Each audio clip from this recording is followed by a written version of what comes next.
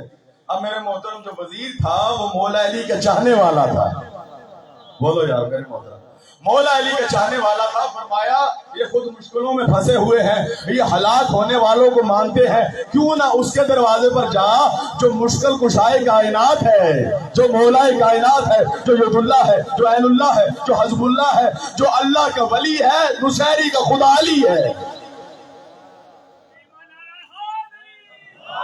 ایسے عالم میں میرے محترم سامعین گرامی قدر، اس نے کہا پھر کیا کیا جائے؟ کہا نجف اشرف میں مذہب حقہ کے عالم رہتے ہیں، کسی کو بلایا جائے اور مسئلہ حل کروایا جائے۔ اب میرے محترم سامعین گرامی قدر، اس نے وفد بھیجا تو علامہ ہلی کا والد بزرگوار اس وقت سب سے بڑا عالم تھا جس کا نام تھا ہلی اول۔ ہلی اول نے کہا ہمیشہ پیاسا کنویں کی طرف آتا ہے، نہ کہ کنواں پیاسے کی طرف جاتا ہے۔ اگر بادشاہ کو ضرورت ہے تو میرے پاس چل کے آئے، ہم درباری ملا نہیں ہے کہ دربار والوں کے پاس چل کے جائیں۔ بولو یار، ہم ان کے پاس چل کے نہیں جاتے۔ ہم میرے محترم سامعین گرامی قدر، علامہ ہلی کی جو حیات تھی، جو سن تھا، وہ 7 برس تک تھا۔ اس نے اپنے بابا کے آگے ہاتھ جوڑ کے کہا، جیسے جملہ سمجھنا، بہت بڑا جملہ ہے، مرشد جملے کی دعا لوں گا، جیسے مولا علی ہلاکت سے بچانے کے لیے دربار میں چلے جاتے تھے، ویسے مجھے بھی بھیج دیجئے تاکہ میں جاؤں اور مسئلہ حل کر کے آؤں۔ اور جو ہے میرے محترم علامہ ہلی اس وفد کے پاس آیا تو مولویوں نے کہا کہ کتنا بڑا عالم ہے، داڑھی بہت بڑی ہوگی، بہت بڑا امامہ ہوگا، کافی لمبی عمر والا ہوگا۔ تو جب انہیں بتایا گیا وہ 7 سال کا بچہ، کیا 7 سال کا بچہ ہے، تو انہوں نے جتنی کرسیاں تھی وہ ساری کی ساری سنبھالی۔ کرسیاں سنبھالی تو علامہ ہلی نے دربار میں دیکھا کوئی جگہ خالی نہیں، بادشاہ کا تخت خالی پڑا، اپنی جوتی کو بغل میں رکھا اور سیدھا جا کے تخت پر بیٹھ گیا۔ اور جو ہے تخت پر سیدھا جا کے بیٹھ گیا تو بادشاہ نکلا، اس نے کہا کہ عالم کہاں ہے؟ دیکھا وہ اس کے تخت پر بیٹھا ہے، مسکرا کے کہا عالم کی شان ہی یہی ہے کہ وہ تخت پر بیٹھا ہے۔ اور جو ہے دوسرا تخت لایا جائے، دوسرا تخت لایا گیا تو بادشاہ سامنے بیٹھا ہے، جوتی علامہ ہلی کی بغل میں تھی۔ اس نے کہا مسئلہ بعد میں پوچھوں گا، پہلے بتائیے جوتی تو نے کیوں رکھی ہے؟ اس نے کہا اس لیے رکھی ہے بادشاہ میری جوتی چوری نہ ہو جائے، میری جوتی چوری نہ ہو جائے۔ بادشاہ غصے میں آ گیا، اس نے کہا پتہ نہیں کس جگہ تو بیٹھا ہوا ہے، کس کے دربار میں تو بات کر رہا ہے؟ یہاں سونے کی جوتیاں ہیں، یہاں چاندی کی جوتیاں ہیں، یہاں ہیرے کی جوتیاں ہیں جو وزیروں کی پڑی ہوئی ہیں، میری جوتی ہیرے کی ہے، وہ تو کوئی چوری نہیں کرتا، اور تیری جو لکڑی کی جوتی ہے وہ کیسے چوری ہو جائے گی؟ تو غضب اور جلال کے عالم میں علامہ ہلی نے کہا او بادشاہ، تیرا دربار بڑا ہے یا نبی کا دربار بڑا ہے؟ کہ نبی کے دربار سے بڑا کوئی دربار نہیں، کہ نبی کے دربار میں نبی کی جوتی چوری ہو سکتی ہے، تیرے دربار میں میری جوتی کیوں نہیں چوری ہو سکتی؟ سارے مولوی کھڑے ہو گئے، پہلے عادت دیکھیے اب علم دیکھیے، نبی کی جوتی۔ اس نے کہا مجھے پتا ہے کس نے چوری کی، پوری توجہ چاہتا ہوں، یہ بہت بڑا پیغام ہے۔ کس نے چوری کی؟ اس نے کہا کس نے چوری کی ہے؟ اس نے کہا امام ابو حنیفہ نے چوری کی۔ حنفی عالم کھڑے ہو کر لا حول ولا قوت، وہ تو نبی کے 80 سال بعد پیدا ہوا، نبی کے 80 سال بعد پیدا ہوا۔ اس نے کہا بادشاہ میں بھول گیا، وہ امام ابو حنیفہ نہیں تھے بلکہ امام مالک۔ کہا وہ ان کے 80 سال بعد پیدا ہوئے۔ کہا وہ امام مالک نہیں تھے، وہ امام احمد بن حنبل تھے۔ کہا وہ ان کے بعد پیدا ہوئے۔ کہا میں بھول گیا وہ امام شافعی ضرور ہو۔ کہا وہ ان کے بعد پیدا ہوئے ہیں، یہ ان کا علم ہے۔ اس نے کہا اچھا بادشاہ تیری مت نہیں ماری گئی، تیری سوچ کو کیا ہو گیا ہے؟ جنہوں نے نبی کو نہ نماز پڑھتے دیکھا، نہ روزہ رکھتے دیکھا، نہ حج کرتے دیکھا، نہ قیام کرتے دیکھا، نہ عبادت کرتے دیکھا، نہ ریاضت کرتے دیکھا، نہ رکوع کرتے دیکھا، نہ مسائل سنتے دیکھا، نہ زیارت کی، تو اس سے شریعت لے گا؟ میں اس کی شریعت بتاتا ہوں کہ اس کی آنکھیں کھلی ہیں تو محمد کی آغوش میں، محمد کی آنکھیں بند ہوئی ہیں تو حیدر کی آغوش میں۔ نہ کسی کا ہاتھ نیچے آئے، نہ زبان میں لکنت آئے. 5 نعروں کے لیے بادشاہ کو سلامی پیش کرتے ہوئے زبان کے ساتھ دل بولا علی مولا علی مولا علی مولا علی مولا نعرہ حیدری. جس طرح نکاح کہنے سے نکاح ہو جاتا ہے، اس نے کہا نہیں، گواہوں کی ضرورت ہے، سیگے پڑے جاتے ہیں. اس نے کہا جیسے نکاح کہنے سے نکاح نہیں ہوتا، ویسے طلاق کہنے سے طلاق نہیں ہوتی. میرے محترم پوری توجہ چاہتا ہوں، لہذا تیری کوئی طلاق نہیں، وہ تیری زوجہ ہے اور تو اس کا شوہر ہے. بادشاہ نے کہا اس سے بڑا عالم کیا ہوگا، اب تو تبلیغ کر. اس نے تبلیغ کی اور جگہ جگہ مولا کے چاہنے والے بنے. اب میرے محترم سامعین گرامی قدر، یہیں سے ملت اسلامیہ کو پیغام دیتے ہیں، کم از کم ایسے امام کو مان جو پہلا بھی وہ ہے جو محمد کے پیچھے نماز پڑھتا ہے، دوسرا وہ ہے جو دائیں طرف کھڑے ہو کے نماز پڑھتا ہے، اور تیسرا امام وہ ہے اگر محمد سجدے میں جاتے ہیں تو وہ پشت پر بیٹھ کے نماز ادا کرتا ہے.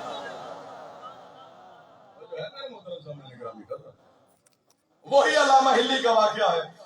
مجھے زیادہ اسے پریشانی ہوئی، اس نے ایک روایت پڑھی، مولا حسین کے غم میں ایک آنسو آ جائے تو جنت واجب ہو جاتی.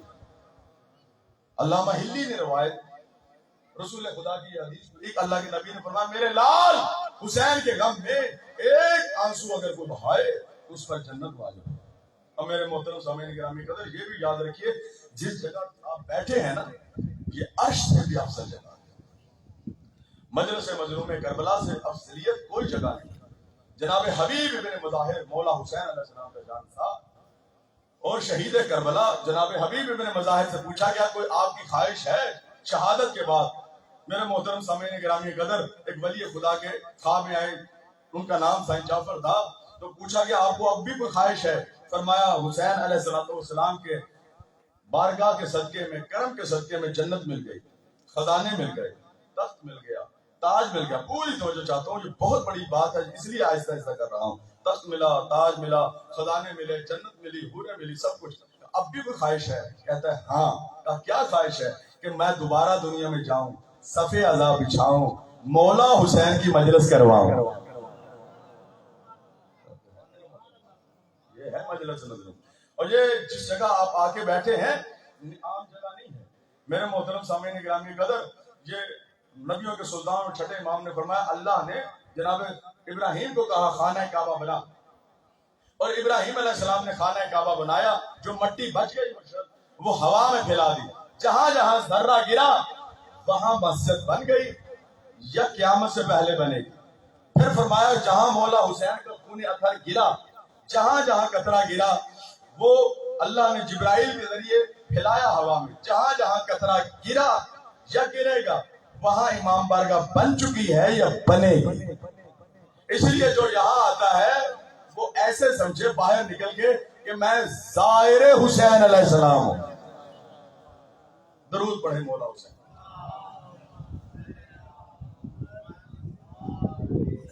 ایک دفعہ آواز بلند درود کی تلاوت. تو جو ہے میرے محترم سامنے گرامی قدر، بالکل میں آج آہستہ آہستہ پڑھ رہا ہوں تاکہ ایک ایک جملہ آپ کے ہوش گزار میرا ہو جائے اور مشکلوں سے مجھے دعا مل جائے. آخری راتیں ہیں میرے محترم سامعین گرامی قدر. تو علامہ ہلی نے کیا پڑھی حدیث کہ جو مولا حسین کے غم میں رویا ایک آنسو آ گیا اس پر جنت واجب ہے. اس نے حیران ہو کے کہا عالم دین نے کہ جنت واجب کیسے ہو سکتی ہے؟ گناہ گار جتنا ہو، جتنا سیاہکار ہو، اور ایک آنسو سے جنت کیسے آ سکتی ہے؟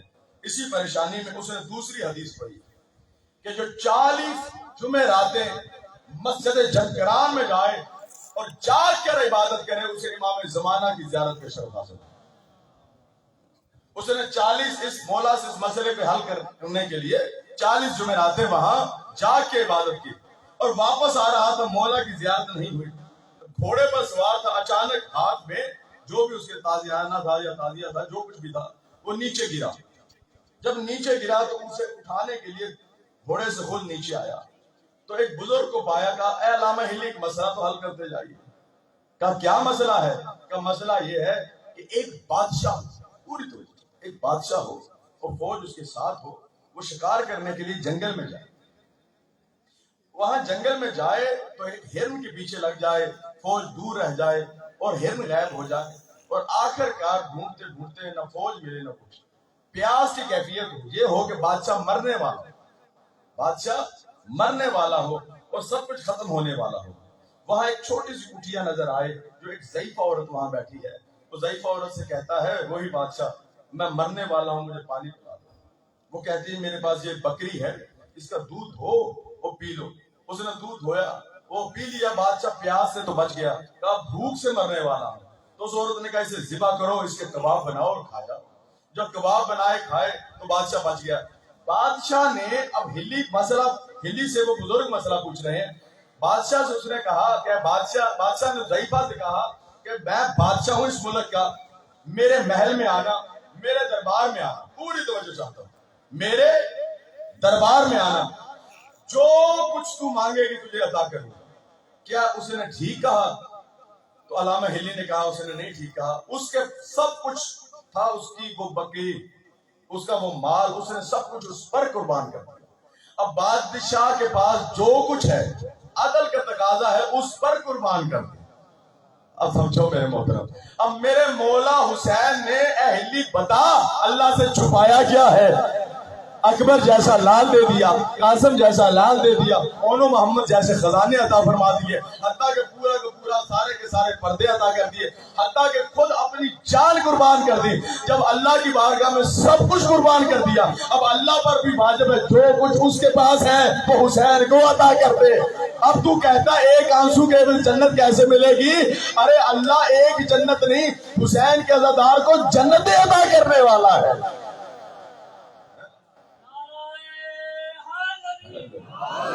وہ جو ہے میرے محترم سامنے گرامی قدر، یہ میرے مولا حسین علیہ السلام کے عزادار کو یہ خزانے عطا ہے۔ وہ پوری توجہ چاہتا ہوں خدا کے، میرے مولا حسین علیہ السلام نے اپنے لالوں کو بچایا ہے، کسی بچے کو بچایا ہے نہیں، سب کچھ اس کی بارگاہ میں قربان کر دیا ہے۔ اب اسماعیل حالانکہ ذبح نہیں ہوا، جناب اسماعیل علیہ السلام بچ گئے۔ اب میرے محترم سامعین گرامی قدر، جناب اسماعیل بچے، لیکن اس کے باوجود دیکھیے پوری کائنات میں آج تک قربانی ہو رہی ہے، دمبے ذبح ہو رہے ہیں، اونٹ ذبح ہو رہے ہیں، گائے، میرے محترم جگہ جگہ جتنے جانور ہیں، بکرے وغیرہ، وہ سب کچھ قربان کیے جا رہے ہیں تاکہ یاد اسماعیل تازہ ہو جائے۔ اب میرے محترم سامعین گرامی قدر جملہ سمجھنا، اسماعیل خواب کو کہتے ہیں، حسین تعبیر کو کہتے ہیں۔ خواب کی یاد بنانا واجب ہے اور تعبیر کی بنانا کیوں بھول جاتے ہو؟ اور میرے مولا حسین علیہ السلام اسی لیے درود پڑھے محمد والے محمد، بآواز بلند درود کی تلاوت۔ اور میرے محترم سامعین گرامی قدر، میرے مولا حسین علیہ السلام وہ ہیں کہ جس کے جانور نے بھی وفا کی، اور وہ جانور نہیں 73واں انصار حسین، 72 وہ تھے اور 73واں میرے مولا کا پاک الجنا ہے۔ میرے محترم سامعین گرامی قدر، پوری کائنات آدم و عالم میں یہ وہ خانوادہ ہے، یہ وہ خاندان ہے کہ جس سے جو بھی نسبت پاتا جائے گا وہ صاحب عزت اور صاحب کرامت ہوتا جائے گا۔ یہ پوری کائنات آدم و عالم کے مشکل کشا ہیں۔ اب یہ نہ دیکھیے کہ حجت خود ان مسائل میں ہے، وہ کیسی مشکل کشا ہے، وہ ہر ایک کی مشکل کشا ہے، لیکن میرے محترم سامعین گرامی قدر، حجت کو سب سے زیادہ عزیز صفِ ادا ہے، حجت کو سب سے زیادہ عزیز مولا حسین کا ماتم ہے، حجت کو سب سے زیادہ عزیز میرے محترم معصومین کی روایات ہیں، عزاداران مظلوم کربلا معصومین کی روایات ہیں کہ ذاکر جو مصائب پڑھتا ہے اب صرف مصائب سنتے ہیں کہ شہزادہ علی اکبر کو برچھی لگی، مولا انو محمد کو تیر لگے، مولا علی اصغر کے تیر لگا، مولا حسین کو 13 ضربوں سے ذبح کیا گیا، اب صرف سنتے ہیں، حجت سنتی نہیں، حجت کے لیے ماضی، حال، مستقبل ایک ہوتا ہے، حجت دیکھتی ہے کہ علی اکبر کو کس طرح برچھی لگ رہی ہے، جناب اونو محمد کے لاشیں کیسے گرائے گئے ہیں، مولا ابوالفضل العباس کے بازو کیسے قلب ہوئے ہیں۔ عزادارو، یہ حجت دیکھ رہی ہوتی ہے، اور اسی لیے میرے مولا زیارت ناہیہ میں فرماتے ہیں، اے میرے آقا حسین، میں پانی نہیں بلکہ خون رو رہا ہوں. امام زمانہ کبھی علی اکبر کو خون روتے ہیں، کبھی انہوں محمد کو خون روتے ہیں، اور آج قاسم کے لیے خون رو رہے ہیں. عزاداران مظلوم کربلا کون؟ شہزادہ قاسم، کربلا کا نوشاہ قاسم، کربلا کا دلہا قاسم.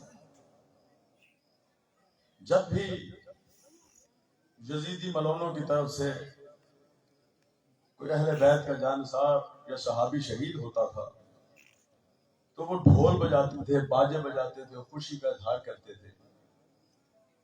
عزاداران مظلوم کربلا ایک عظیم شاعر کا شعر ہے، جب جناب قاسم گرے ہیں نا تو باجے بجائے گئے، ان کی طرف سے ڈھول بجائے گئے، خوشی کا اعلان کیا گیا. عزاداران مظلوم کربلا پتہ ہے جناب قاسم کی ماں نے کیا کہا؟ وہ شاعر نے ان جملوں کو بند کیا: باجے والوں کی صدا پہ کنات آتی ہے، کیسا لاشا میرے بچے کی بارات آتی ہے. کیسا لاشا میرے بچے کی بارات آتی ہے. عزاداران مظلوم کربلا بیوہ ماں کا اکلوتا سہارا قاسم. ماں بیوہ ہو نا، بچے کو بڑے ارمانوں سے پالتی ہے، بچے کو بڑے پیار سے پالتی ہے. کب یہ جوان ہوگا، کب اس کے سر پر سہرے سے جاؤں گی، کب اس کی شادی ہوگی. چلا کرتا. عزاداران مظلوم کربلا ان جملوں کو سننے سے تعلق نہیں، ان جملوں کو محسوس کرنے سے تعلق ہے. کب یہ جوان ہوگا، کب اس کی شادی ہوگی، کب یہ دلہا بنے گا.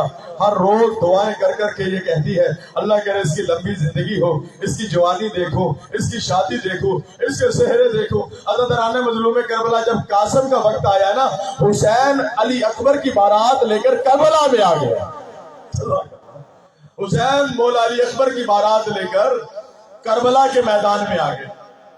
عزاداران مظلوم کربلا کربلا کے میدان میں دیکھو میرے محترم، ان دنوں میں رونا واجب ہے، ان دنوں میں کسی سے سلام نہ کرنا، ان دنوں میں جب چلنا پھرنا تو محسوس یہ کروانا کہ اس کا بہت زیادہ نقصان ہو گیا ہے. عزاداران مظلوم کربلا آستینوں کے بٹن کھلے ہوں، یہ سامنے گریبان کا بٹن کھلا ہو، اور بالوں میں کنگھی نہ کرنا. عزاداران مظلوم کربلا دیکھ کے کوئی پہچان جائے اس کا نقصان ہو گیا.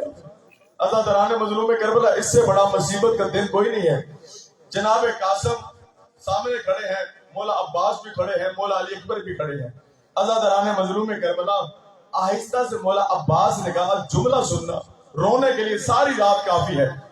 مولا عباس نے کہا بیٹا علی اکبر، صبح مجھے پہلے جانے دے، اس لیے اگر تو چلا گیا تو بابا کی آنکھوں کا نور چلا جائے. ہاتھوں پہ جوڑ کے کہتا ہے نہیں آقا، پہلے مجھے جانے دینا، اس لیے اگر چچا آپ چلے گئے تو بابا کی کمر ٹوٹ جائے گی. عزاداران مظلوم کربلا میں تجھے دیکھتا ہوں تو حسن بھائی کی زیارت ہو جاتی ہے، میں تجھے کیسے بھیج دوں، میں تجھے کیسے جانے دوں. عزاداران مظلوم کربلا جتنی دفعہ آیا جناب قاسم، اتنی دفعہ ہی مولا نے کہا میں قاسم تجھے نہیں جانے دوں گا. عزاداروں جملہ سنو، اس سے بڑا مصیبت کا جملہ نہیں ہے. عزاداروں اچانک جناب قاسم کو ایک وصیت یاد آئی. ماں کے پاس کہا آقا اجازت نہیں دیتے. فرمایا آقا حسن نے ہمیں وصیت کی تھی کہ جب مصیبت کا وقت آئے نا، عزاداروں میری طرف توجہ رہے، جب مصیبت کا وقت آئے اس تعویذ کو کھولنا. عزاداران مظلوم کربلا بہت بڑا مصیبت کا جملہ ہے. تعویذ کو کھولا گیا، میرے مولا حسین کے پاس لایا گیا. یہ جملہ اس منبر کا صدقہ ہے جو عطا ہوا ہے عزاداران مظلوم کربلا. جو ہی وہ تعویذ لایا گیا، مولا حسن کی تحریر مولا حسین نے دیکھی. عزاداروں وہ بچپن کا زمانہ یاد آ گیا، وہ تحریریں دکھانا یاد آ گیا، وہ نانا کے پاس جانا یاد آ گیا، وہ اما زہرا کے پاس جانا یاد آ گیا، وہ موتیوں کو ٹوٹنا یاد آ گیا، وہ ہار کا یاد آ گیا. عزاداران مظلوم کربلا اس میں لکھا ہوا تھا بھیا حسین میری اگر زندگی لمبی ہوتی تو میں اپنے آپ کو تجھ پر قربان کرتا، البتہ میری زندگی نے وفا نہ کی، مجھے زہر مل گئی ہے، خاک قاسم کو دے کے جا رہا ہوں، اسے میری طرف سے بھیج دینا. عزاداران مظلوم کربلا روتے ہوئے مولا حسین نے کہا قاسم ایک وصیت تو نے کی ہے، مولا بھائی نے